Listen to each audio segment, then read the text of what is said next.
Edi dhe Dolce duken sikur e kanë nisur mbrëmjen në një atmosferë shumë të ngrohtë dhe pozitive, duke qeshur, biseduar dhe duke kaluar kohë vetëm për vete, larg zhurmës dhe konflikteve të shtëpisë. Që nga momenti kur u ulën bashkë, duke ndarë mendime dhe batuta, ishte e qartë se mes tyre kishte një energji të veçantë dhe një afrim që po rritej gjithnjë e më shumë. Më vonë, kur dritat u fikën dhe banorët e tjerë u shpërndan nëpër dhoma, Edi dhe Dolce vazhduan të rrinin bashkë në një organ, duke folur me zë të ulët dhe duke u afruar edhe më shumë. Atmosfera mes tyre u bë edhe më e ngrohtë dhe më intime, sikur të mos kishte më askush tjetër në shtëpi përveç tyre të dyve. Nga mënyra si lëviznin dhe si afroheshin njëri tjetrit, duke qëndruar shumë pranë, duke buzëqeshur dhe duke shkëmbyer momente të buta, duke i qartë se po përjetonin një mbrëmje që po i lidhte më fort si çift. Banorët e tjerë, edhe pse nuk shikonin drejt për drejt, kuptonin se mes tyre po ndodhte një moment i veçantë afërsie që tregonte se marrëdhënia e tyre po hynte në një fazë më të ngrohtë dhe më të qëndrueshme, në errësirën e dhomës, në një organ. Edi dhe Dolce vazhduan t'i qëndronin pranë njëri tjetrit, duke u dukur më shumë si një çift që po shijon qetësinë dhe afërsinë e mbrëmjes, ndërsa mes tyre krijohej një lidhje që vetëm sa po forcohej. Eliona i afrohet Shkurtës me një qëndrim të qetë dhe të përulur, duke e kuptuar se situata mes tyre ishte tensionuar më shumë se sa duhej. Ajo merr frym thellë përpara se të flasë dhe i thot Shkurtës se ajo ka reflektuar mbi fjalët që ka thënë më parë. Me një ton të sinqert, Eliona i shpjegon se nuk ka dashur ta lëndojë dhe se në moment ka folur pa menduar mirë. Ajo e pranon gabimin dhe i thot, "Më fal, vërtet. Nuk kam dashur të ofendoj, thjesht më dolën fjalët gabim. Nuk e di as vetë pse reagova kështu." Por, pavarësisht kësaj qasjeje të butë, Shkurta nuk duket e gatshme ta pranoj faljen. Ajo rri e ngrirë, e mbyllur dhe e prerë në fjalë. Shkurta i thot se fjalët që Eliona ka përdorur e kanë lënduar shumë dhe se ajo nuk e ndjen të sinqert këtë falje në këtë moment. Sipas saj, gjërat që janë thënë nuk janë diçka që mund të kalohen kaq shpejt, ndërkohë, Eliona përpiqet të shpjegojë edhe më shumë, duke i thënë se ka menduar gjatë dhe se vetëm do të rregullojë marrëdhënien, por Shkurta vazhdon të shfaqë qëndrim të ftohtë. Ajo i thot qartë se nuk është gati ta falë dhe se ka nevojë për kohë, duke e bërë të qartë se nuk e sheh faljen si diçka të thjeshtë, kështu, tensioni mes tyre mbetet pezull. Eliona duket e mërzitur dhe e zhgënjur që përpjekja e saj nuk u prit mirë. Ndërsa Shkurta tregohet e vendosur në qëndrimin e saj, duke e bërë situatën mes tyre edhe më të komplikuar brenda shtëpisë. Kohët e fundit, Klodi dhe lëndrimi janë bërë një nga temat më të diskutuara brenda shtëpisë. Ndryshe nga fillimi i lojës, kur secili prej tyre rrinte më shumë në rrethin e vet, tani ata kalojnë pothuajse çdo ditë duke folur, duke biseduar për situatat e shtëpisë, për lojën, për planet e tyre dhe madje edhe për jetën jashtë. Banorët e tjerë kanë vënë re që ky afrim nuk është i zakontë dhe se diçka ka ndryshuar mes tyre. Shpesh, gjatë ditës, mund t'i shohësh ulur në obor, të futur në biseda të gjata, ku secili i rrëfen tjetrit mendimet që nuk ua thot askujt tjetër. Në mbrëmje, ndonjëherë rrinë në kuzhinë duke bërë shaka, dhe qeshjet e tyre dëgjohen edhe nga dhomat e tjera. Ky ndryshim i sjelljes së tyre ka bërë që disa banorë të pyesin veten nëse midis tyre po krijohet një afrimitet më i fortë se thjesht një shoqëri e zakonshme. Disa banorë madje komentojnë në grup se Klodi dhe lëndrimi duken sikur shikohen më shpesh në sy, sikur u besojnë njëri tjetrit më shumë se sa kujtdo tjetër, dhe se çdo ditë që kalon, duket sikur ata kanë një lidhje më të ngushtë. Disa çuditen, disa thjesht e pranojnë si afrimitet normal mes dy njerëzve që jetojnë nën të njëjtën çati, ndërsa disa të tjerë pyesin veten se çfarë mund të ndodhë më tej. Ndërkohë, Klodi duket i qetë përballë gjithë këtyre komenteve. Ai vazhdon të qëndrojë me lëndrimin, të flas hapur dhe të qesh natyrshëm, sikur komentet e banorëve të tjerë nuk e shqetësojnë as pak. Edhe lëndrimi, nga ana tjetër, e trajton Klodin me një lloj misie të veçantë, duke treguar se ndihet rehat për krah tij dhe se ky afrim e bën të ndjehet mirë brenda shtëpisë. Sa më shumë ditë kalojnë, aq më shumë banorët e tjerë mendojnë se midis Klodit dhe lëndrimit po ndërtohet një lidhje e fortë shoqërore, ose ndoshta diçka edhe më e thellë që vetëm ata të dy e dinë.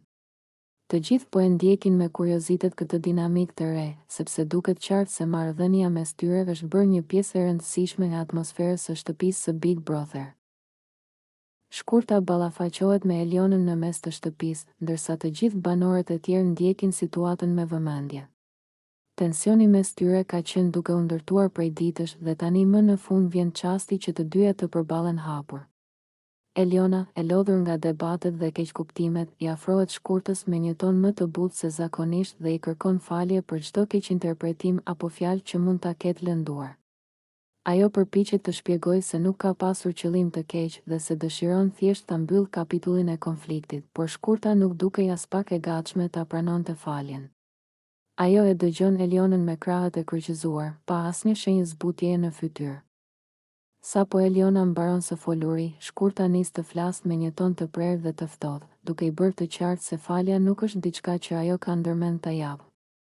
Ajo thot hapur se, sipas mendimit të saj, Eliona ende nuk ka kuptuar asgjë nga situata dhe se sjellja e saj i duket e papjekur. Shkurta shton më tej se për të, Eliona sillet ende si një fëmijë, dikush që nuk di të menaxhojë konfliktet në mënyrë të matur dhe që reagon në mënyrë impulsive. Ajo shprehet se Eliona nuk ka treguar mjaftueshëm përgjegjësi për fjalët e saj dhe se ende nuk ka mësuar si të përballojë situatat e vështira pa u futur në drama të panevojshme. Duke e vazhduar fjalën e saj, Shkurta thekson se, sipas saj, Eliona duhet të rritet emocionalisht dhe të mësojë të përdorë më shumë mendjen para se të flasë apo të reagojë. Këto komente e vendosin Elionën në një situatë të vështirë, pasi ajo kishte shpresuar që kërkimi i faljes do të sillte një farë paqeje mes tyre. Por Shkurta nuk lëshon pe. Ajo thot qartë se nuk e ka ndërmend të falë dikë që, sipas saj, ende nuk ka kuptuar se çfarë ka bërë gabim.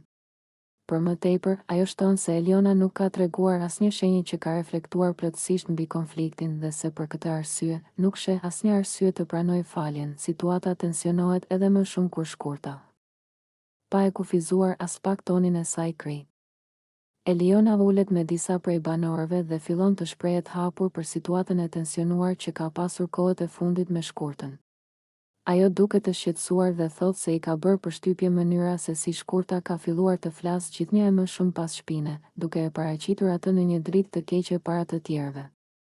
Sipas Elionës, kjo sjellje nuk është rastësore, por qëllimshme, sikur Shkurta po mundohet ta nxjerrë keq me çdo kusht dhe ta vënë në një pozitë të pakëndshme brenda shtëpisë.